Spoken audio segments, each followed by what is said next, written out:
Hoje nós vamos falar sobre o fim dos tempos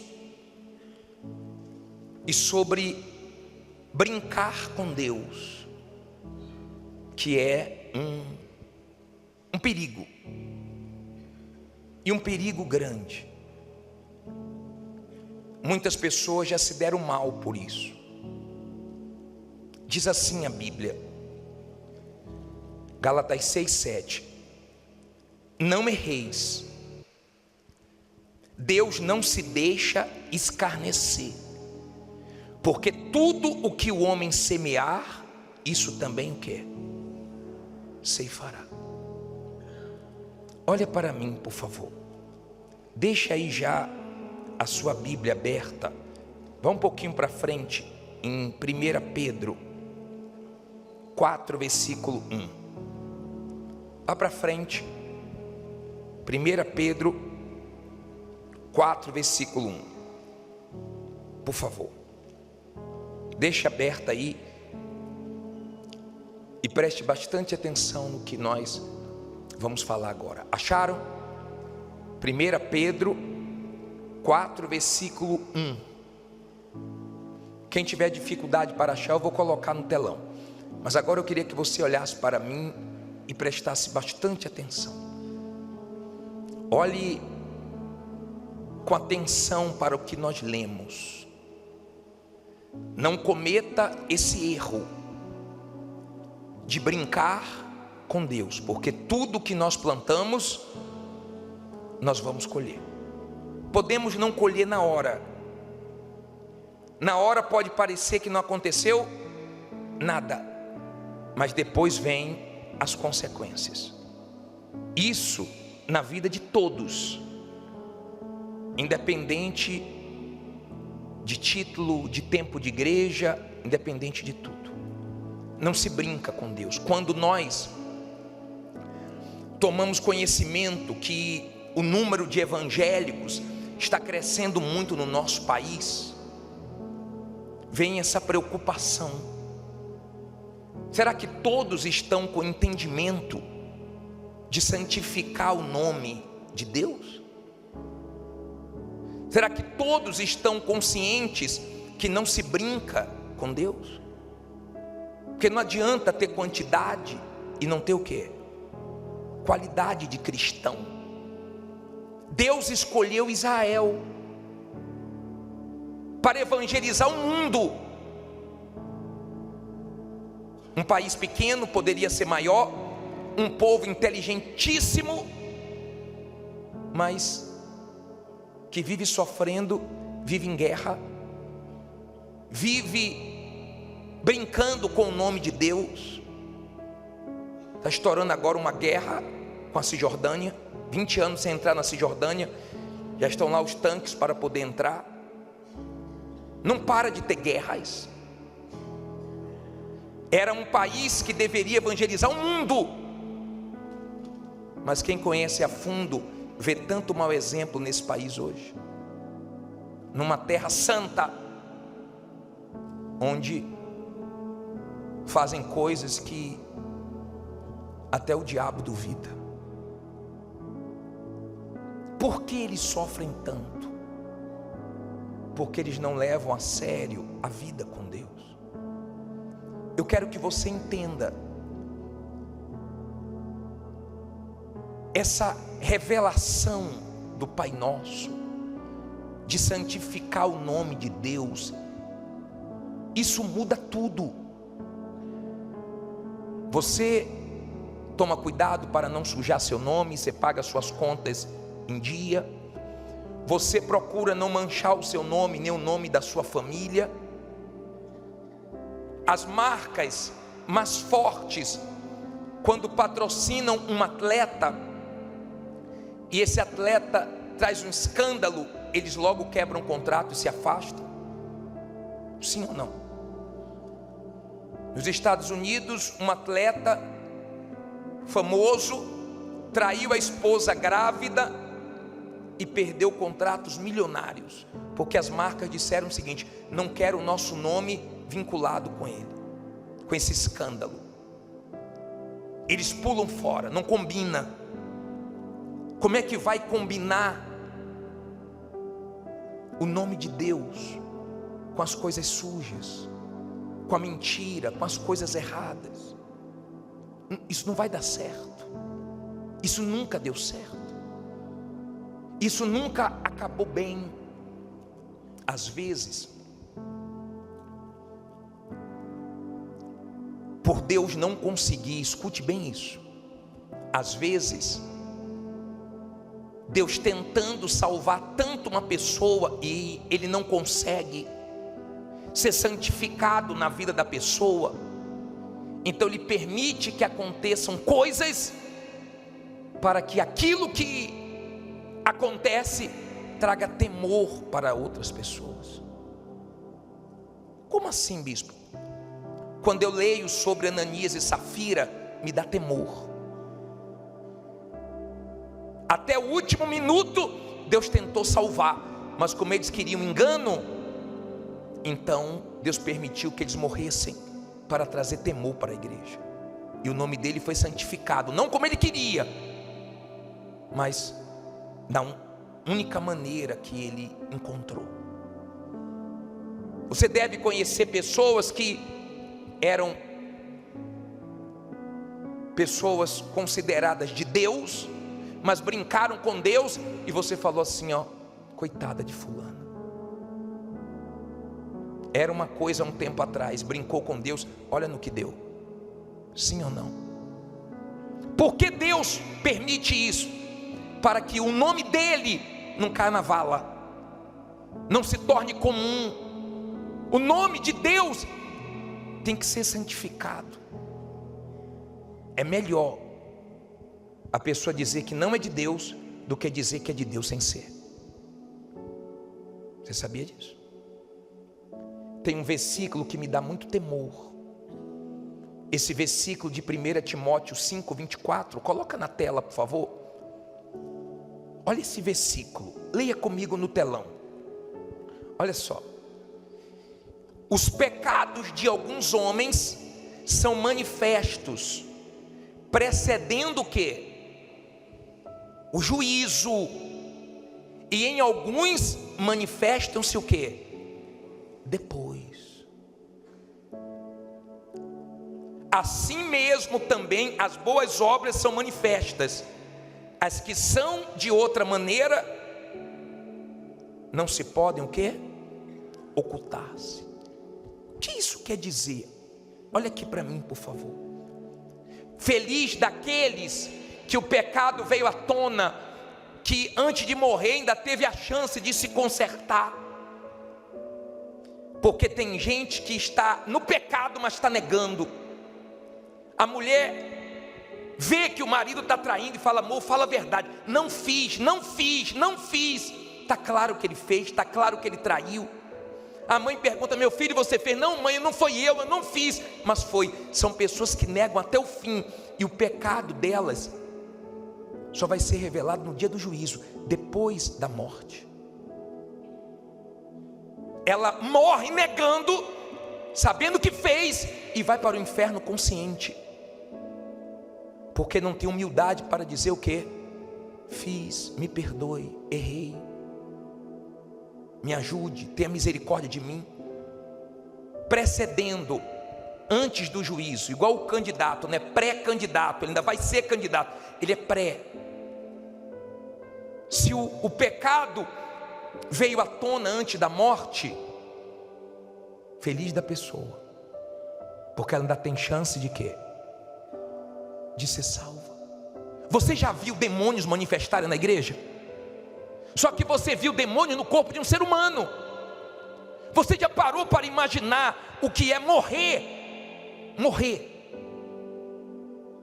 E você vê demônios, não no corpo de uma pessoa, mas como ele é, arrastando a sua alma para o inferno. Já parou para pensar nisso? E você não ter condições de falar, está amarrado, está repreendido, porque lá não tem mais o que fazer. Agora você já pensou, você morrer e os anjos levarem sua alma para o céu? Já parou para pensar nisso? Você morrer salvo, porque você se entregou a Deus, porque você levou sua vida com Ele a sério, porque você viveu para santificar o nome dEle, fugindo das coisas sujas, das coisas erradas, das propostas que o mundo oferece, só pensando na vida eterna. Já parou para pensar nisso?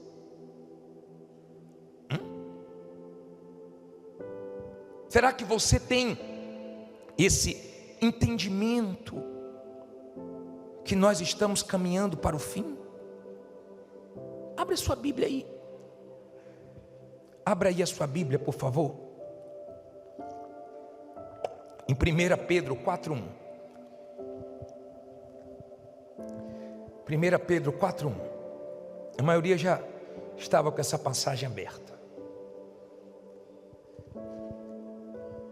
Acharam? Vamos ler 1 Pedro 4, do 1 ao 7. Diz assim: ora pois, já que Cristo padeceu por nós na carne, armai-vos também vós com este mesmo pensamento, que aquele que padeceu na carne já cessou do pecado, para que no tempo que vos resta, onde? Na carne. Guarde isso. Para que no tempo que vos resta na carne, não vivais mais segundo as concupiscências dos homens, mas segundo a vontade de Deus. Porque nos basta que no tempo passado da vida fizemos a vontade dos gentios, andando em dissoluções, concupiscências, embriaguez, glutonarias, bebedices e abominações, e abomináveis idolatrias. E acham estranho não correrdes com eles no mesmo desenfreamento de dissolução, blasfemando de vós, os quais hão de dar conta ao que está preparado para julgar quem? Os vivos e os mortos. Ou seja, ninguém escapa. Quem já morreu vai ser julgado, quem está vivo vai ser julgado. Porque por isso foi pregado o Evangelho também aos mortos, para que na verdade fossem julgados segundo os homens na carne, mas vivessem segundo Deus em espírito. Agora olha o 7. E já está próximo o fim de todas as coisas, portanto sede sóbrios e vigiai em oração. Deixa eu falar uma coisa para você. Você percebe um mundo estranho? Eu estava com minha esposa ontem e tinha 6 jovens do nosso lado. E a conversa das jovens me assustou. Elas tinham mais ou menos 20 e poucos anos, acredito eu, não mais do que isso. E uma disse assim: meu psiquiatra falou isso, a outra, minha psicóloga falou aquilo. Eu falei: meu Deus, 20 e poucos anos, olha a conversa delas. Meu psiquiatra, minha psicóloga. As crianças dessa geração não podem brincar mais à noite na rua como nós brincávamos. Aliás, não pode nem brincar de dia. Eu fui sair aqui, tinha uma rua fechada, aí eu fui por uma ruazinha estreita. As casas, não tinha uma casa sem grade, pareciam jaulas. Olha o mundo que nós estamos vivendo. As chuvas estão sem medidas. Semana que passou teve morte aqui em São Paulo. Não caiu uma chuva, não caiu uma tempestade. Sim ou não? O calor é infernal. O número de acidentes de aviões assusta. Quando você entrar num táxi, no Uber, no avião, no ônibus, entre em oração. Um empresário falou para mim assim, que ele ia contratar um piloto para pilotar o avião dele e fez a seleção para ver qual seria contratado, e um que ele dispensou, uma semana depois tentou suicídio. Uma semana depois tentou suicídio. Se ele tivesse contratado, ele nem sabia que aquele piloto estava pensando em suicídio. Será que você não percebe que o fim se aproxima, que a coisa está pesada? Será que você não entende o perigo desse mundo hoje? Pela manhã, a Rússia fez o maior ataque até hoje na Ucrânia. Imagino como é que deve estar lá. Centenas de mísseis atingiram agora a Ucrânia. Olha só. Você não vê melhoras, você não vê notícias boas, você só vê piora, você só vê bomba. Eu não tenho dúvida que o fim está chegando. Feliz de você que estava afastado e voltou. Feliz se você voltou por causa de Jesus, porque tem gente que volta sofrendo só para resolver problema, mas não quer nada com Jesus. Ela quer resolver problemas, mas não quer largar o pecado. O pecado entrega a sua alma ao diabo. O arrependimento traz você de volta para Deus. Pense antes de tomar suas atitudes.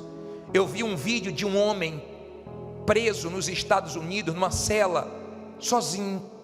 Ele andava para um lado, ele andava para o outro, ele andava para um lado, ele andava para o outro. Eu fiquei pensando, meu Deus, como é que pode a pessoa viver aí?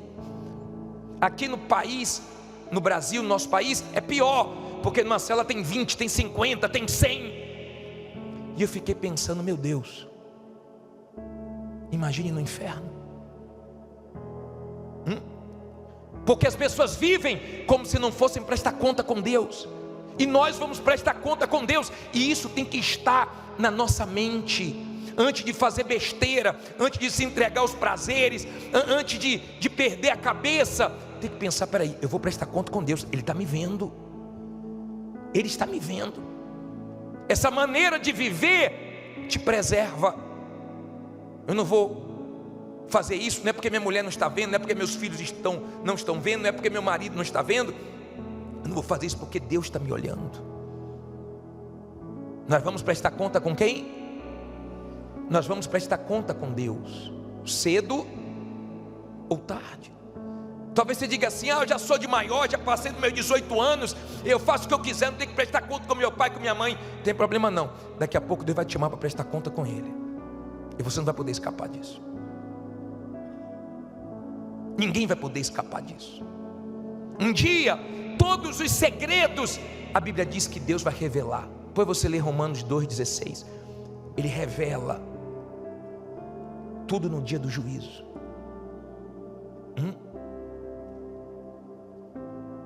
Não sei se você já presenciou, eu já presenciei uma pessoa que fez uma coisa errada. Ela disse, não fiz. Aí foi pego o vídeo e mostrou ela fazendo. A cara dela ficou toda sem graça. Eu fico imaginando Deus mostrando, você fez, você teve essa oportunidade, aquela oportunidade, você me trocou por causa disso, você me trocou por causa daquilo. Você ia na igreja, mas não tinha nada de mim. Você jogou meu nome na vala. Você dava mau testemunho, você brincava. Você estava na igreja fazendo coisas que nem quem está lá fora faz. Olha o nosso temor com o nome do nosso Deus. Se não estiver em alta, preste bem atenção, por favor. Não deixe nada tirar sua atenção. Não converse agora. Se o seu temor não estiver em alta, você está colocando a sua alma em risco. Repito, com Deus não se brinca. Olha o que diz o versículo 2 desse primeiro Pedro 4:2. Olha só. Para que no tempo que vos resta, onde? Na carne. para que no tempo que nos reste na carne, olha para mim por favor, quanto tempo nós ainda vamos ter nessa carne? Quanto tempo ainda nos resta? Quem sabe? Ninguém sabe. Manifestou um demônio aqui esses dias, na sexta-feira, dizendo assim, ó: comigo pode tudo, comigo tudo é liberado, com vocês é chato, é cheio de regras, de disciplina, de sacrifícios, mas comigo pode tudo. É como o mundo vive. O mundo já está perdido. No carnaval agora extravasa, no carnaval agora extravasa, já está perdido, já anda sem temor, mas agora eles se soltam mais ainda. A gente nem imagina o que acontece nessas épocas, a gente nem imagina. De dia você passa, já vê como as pessoas estão vestidas, você já se assusta. Imagine o que vai acontecer. Está uma onda de se vestir de diabo, já viu? Está uma onda de se vestir de diabo. Não seja inocente não, tá? Carnaval é espiritual, tá? Não seja inocente não. É a festa da carne, não tem nada de Deus não. Ah, bispo, é cultura, não é para... Não. É para muita gente entrar nos vícios mesmo, é para ter muita traição. É porque o outro lado ninguém mostra, a mídia não tem interesse de mostrar como os hospitais ficam, como as delegacias ficam. Quando acaba o carnaval, o saldo de tudo isso não fortalece família não, só destrói, tá? Nós estamos vivendo tempos escuros, difíceis. E quanto tempo nos resta? Só Deus sabe. Eu não sei. Eu sei de uma coisa: é tempo de colocarmos nossa barba de molho, de vigiarmos com a nossa vida espiritual. É difícil mesmo ser salvo, é difícil. A mensagem do evangelho é difícil mesmo, porque a porta é estreita e a pessoa luta, o ser humano luta. Pô, mas minha vida, pô, mas eu sou novo, eu não quero ficar pensando em morte, eu não quero ficar pensando em eternidade. Não pense não, meu amor, não pense não.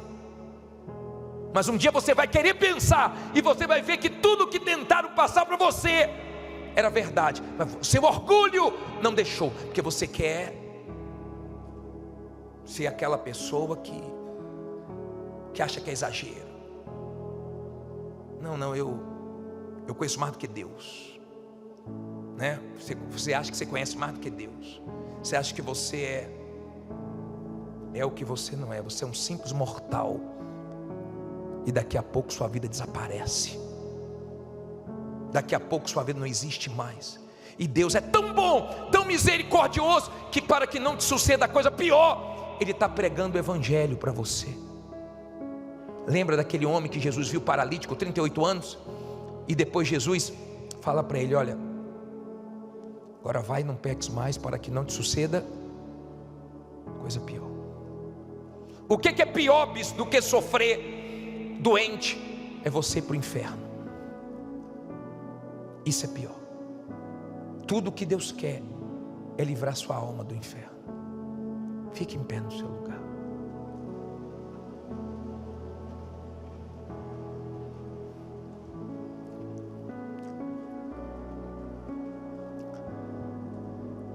Por favor, não brinque com as coisas de Deus.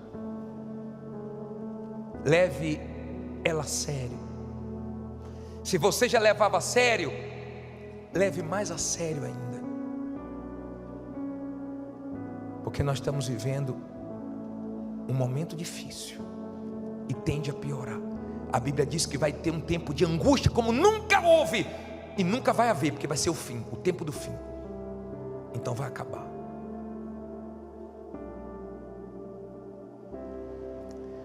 Nós vamos buscar o Espírito de Deus agora. Quem um dia você falou sério com Deus e você tomou uma decisão de largar a vida errada? Levante a mão. Como é que você fez nesse dia, hein? Você falou: acabou, não quero mais, não vou mais me envolver com isso. acabou, não foi assim? E começou uma vida nova. Se você tem brincado com Deus, toma essa decisão agora. Se você tem perdido essas chances que Deus tem te dado, você tem motivos para buscar Deus porque Ele é bom, já te deu tantos livramentos, tirou você do engano desse mundo, das religiões, te mostrou o caminho da salvação, hoje está te mostrando. Por que não levar a sério hoje e falar: acabou, eu vou viver para o Senhor, eu vou viver aqui pensando na vida que vem depois dessa? Por que, bispo, o senhor fala tanto da outra vida? Porque a daqui é pequena, a vida aqui passa rápido, ou não?